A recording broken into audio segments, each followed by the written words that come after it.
మహాగణాధిపతయే నమః. ఓం గురుభ్యో నమః. ఓం శ్రీమాత్రే నమః.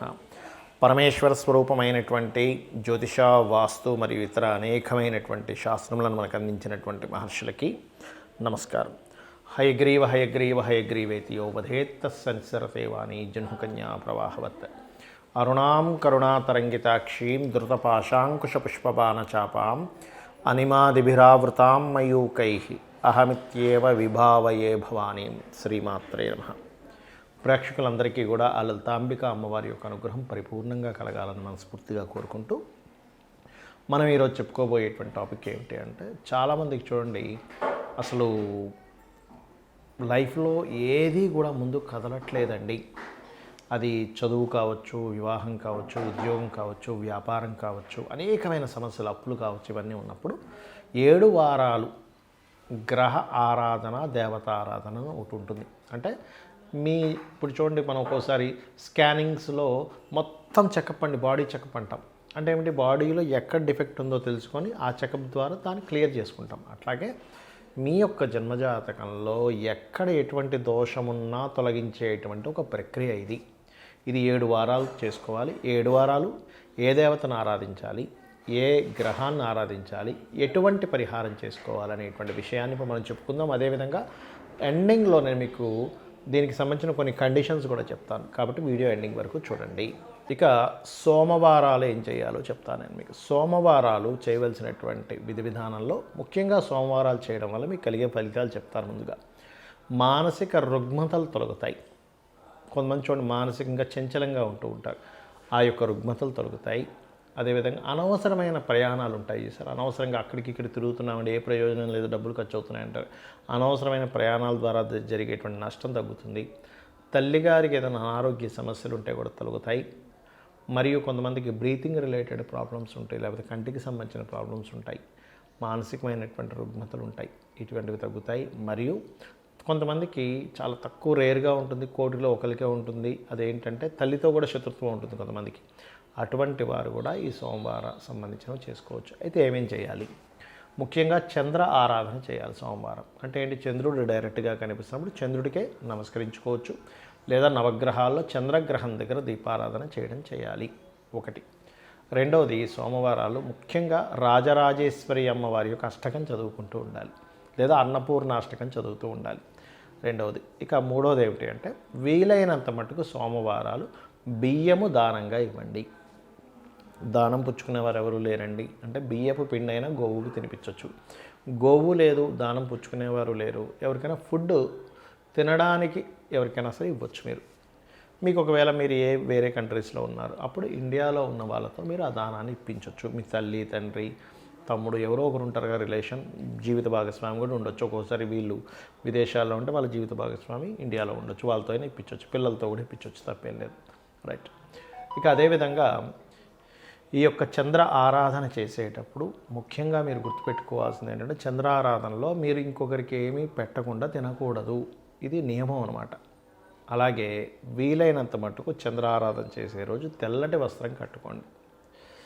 మరియు చంద్రుడికి సంబంధించిన అష్టోత్తరాలు చదువుకోవడము. అదేవిధంగా మీరు సోమవారం అంతా కూడా ఓం రాజరాజేశ్వరి దేవతాయై నమః అనే మంత్రాన్ని నిత్యము చాంటింగ్ చేయండి. ఆదివారమేమో ఓం సూర్యాయ నమః లేకపోతే ఓం నమో నారాయణాయ చేయండి.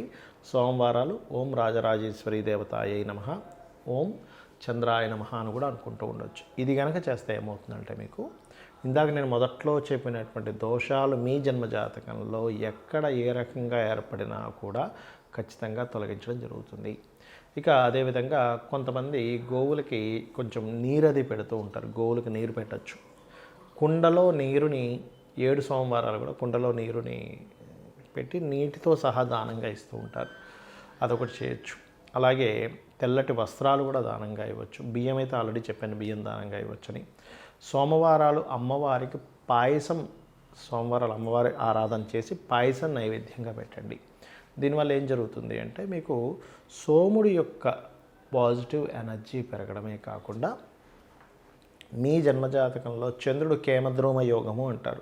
అంటే చంద్రుడికి ముందు వెనక ప్లానెట్స్ లేనప్పుడు మనిషి తొందరగా వెక్స్ అయిపోతూ ఉంటారు, తొందరగా మానసిక స్ట్రెస్లోకి వెళ్ళిపోతుంటారు. ఆ దోషం అనేటువంటిది ఈ పూజాది విధానం చేయడం ద్వారా కలుగుతుంది. చాలామందికి వేరే వేరే దేశాల్లో ఉన్నప్పుడు అక్కడ గోశాల ఉండదు. అప్పుడేం చేయాలని అడుగుతూ ఉంటారు చాలామంది. మీరు ఒకటే గుర్తుపెట్టుకోండి, మీరు వేరే దేశాల్లో ఉన్నారు, కానీ మీకు గోవుకి తినిపించాలని ఉంది. మీరు ఆ గోవు సామాగ్రికి ఎంత అవుతుందో ఆ ధనాన్ని మీ ఇంట్లో వాళ్ళకి పంపించి, మీరు మీ ఇంట్లో వాళ్ళని గోవుకు ఫీడ్ చేయమని చెప్పి, మీరు వేరే కంట్రీస్లో ఉన్నప్పుడు కుదరదు కదా, ఆ ఫీడ్ చేసేటప్పుడు ఒక వీడియో మీరు కూడా కాల్లో ఉండి చూస్తూ తినిపిస్తే కూడా ఆ యొక్క ఇది మీకు కలుగుతుంది. ఎందుకంటే మీరు దగ్గరుండే మీ వాళ్ళకి ధనం పంపించి తినిపించారు కాబట్టి మీకు అది కలుగుతుంది. అది విదేశాల్లో ఉంటాయి, ఇండియాలోనే ఉండి పక్కనే గోశాలు ఉంటే మీ వాళ్ళని పంపించేయడం కాదు, గుర్తుపెట్టుకోండి. అదొకటి. ఇక రెండవది ఏమిటి అంటే, చాలామందికి ఇక్కడ సందేహం కలుగుతూ ఉంటుంది. ఏమిటి అంటే, మీరు ఇప్పుడు ఏదైతే ప్రయత్నం చేస్తున్నారో ఆ ప్రయత్నానికి విరుద్ధమైన గ్రహస్థితి నడుస్తుంటుంది. ఒకవేళ మీకు జాతకం ఉంటే గనక అప్పుడు ఆ ప్రయత్నానికి విరుద్ధమైన గ్రహస్థితి ఏది నడుస్తుందో, లేదా అవన్నీ తెలియదు మీకు, కేవలం ఏ మహాదశ ఏ అంతర్దశ నడుస్తుంది, దానికి సంబంధించిన దానం కూడా ఇవ్వండి. అప్పుడు ఏమవుతుందంటే మీరు చేసే ప్రయత్నానికి ఆ దానం ఇవ్వడం ద్వారా మీ సంకల్పం నెరవేరడం, మీ ప్రయత్నం కూడా సమకూరుతుంది. దీంతోపాటు ఇంకొక విషయం ఏంటంటే, గృహంలో ఎప్పుడైనా ఏదైనా ఒక పూజ చేసేటప్పుడు, ఏదైనా ఒక సంకల్పం చేసేటప్పుడు గృహంలో పాత వస్తువులు ఉండడం చేయకూడదు. అంటే పాడైపోయినవి, విరిగిపోయినవి ఉంటాయి కొంతమంది ఇళ్లలో, అలా స్టాక్ పెట్టుకుంటూ ఉంటారు. అటువంటివి ఉంటే తీసేసేయండి దయచేసి. అలాగే రెండవది ఏమిటి అంటే, విరిగిపోయినవి పనికిరానివి, నేను చెప్పేది పనికొచ్చేవి కాదు, తీసేసేయండి. ఇల్లు ఈ సంకల్పం చేసుకునే ముందు ఇల్లు చాలా శుభ్రంగా ఉండాలి. ఎందుకంటే నెగటివ్ ఎనర్జీ ఫస్ట్ మీ ఇంట్లోంచి వెళ్ళిపోతేనే కానీ మీరు నిత్యము చేసే పూజా సంబంధించినటువంటి విషయంలో పాజిటివ్గా ముందుకు వెళ్ళదది. మరొకటి ఏంటంటే, ఒకవేళ కొంతమంది అడుగుతుంటారు, ఏమండి మా వారికి కుదరదు, పొద్దున్న వెళ్తే సాయంత్రం వరకు అసలు రాలేరు, అలాంటప్పుడు నేను శ్రీమూర్తి చేయవచ్చు. కానీ 99% ఆఫ్ దీంట్లో ఎవరికైతే సంకల్పం ఉందో వాళ్ళు చేస్తేనే ఫలితం త్వరగా ఉంటుంది. అలా కాకుండా వాళ్ళ జీవిత భాగస్వామి చేస్తే, లేదా పిల్లల కోసం తల్లిదండ్రులు చేస్తూ ఉంటారు, మా పిల్లవాడికి ప్రమోషన్ రావాలండి, తల్లిగా నేను చేయొచ్చా, తండ్రిగా నేను చేయొచ్చా అంటూ ఉంటారు. చేయొచ్చు, కాకపోతే అప్పుడు ఏమవుతుందంటే 10 to 20% మాత్రమే దాని ప్రభావం వస్తుంది. అంటే ఏం చేయాలి, ఒకసారి చేసే బదులు 4 సార్లు చేయాల్సి వస్తుంది అదే పూజ. మీరు ఇంకోళ్ళ కోసం చేస్తున్నారు కదా, ఎవరికి వారు చేసుకుంటే వారికి సంపూర్ణంగా వస్తుంది ఆ ఫలితం అనేటువంటిది. అలాగే ఈ 7 వారాల విషయంలో ఉపవాసం ఏమైనా ఉండాలా అని చాలామందికి సందేహం కలుగుతూ ఉంటుంది. 7 వారాలు అంటే 7 7 49 days చేస్తారు ఆల్మోస్ట్ ఇది. కాబట్టి ఉపవాసం ఉండాలా ఉండకూడదా అంటే, మీ యొక్క శారీరక స్థితిని బట్టి ఉండగలను, నేను ఉదయం పూట ఒంటి పూట అయినా ఉండగలను, నేను ఈవినింగ్ చేస్తాను లేకపోతే మధ్యాహ్నం చేస్తాను అనుకునేవారు అలా ఉండొచ్చు. లేదు నేను ఉండలేనండి అనుకునేవారు పళ్ళు పాలు లాంటివి తీసుకోవచ్చు, తప్పేం కాదు.